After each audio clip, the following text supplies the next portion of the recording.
Hey Dan, I have a question for you. All right, let's see it. It's about John 7:38. It says, "He who believes in me, as the scriptures have said."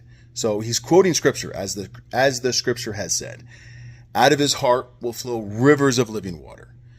Where is the author of John pulling that from? Because I've looked in the Torah, the Old Testament, in the Tanakh. I think I said that correctly, Tanakh.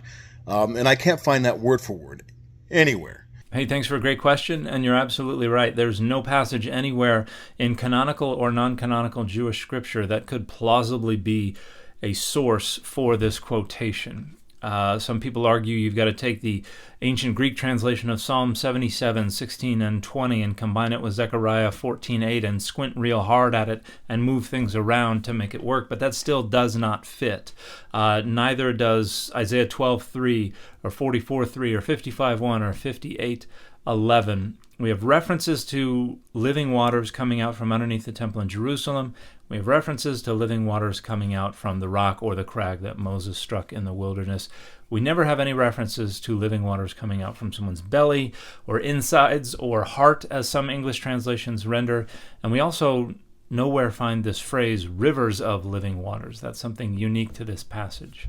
Now, one way around this for some folks is to try to reinterpret it as something other than a quotation of Scripture. Maybe when Jesus said, the one who believes in me, as the Scriptures say, is not intending to introduce a quote, but is intending to say the one who believes in me in accordance with what the Scriptures say. And then the rest is just Jesus saying this is what's going to happen.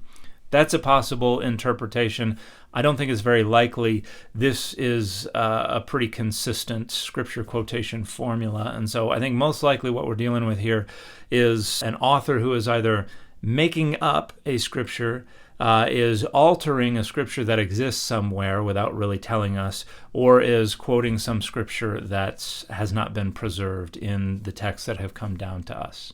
And the fit for this video has been the Ninja Turtles, the world's most fearsome fighting team.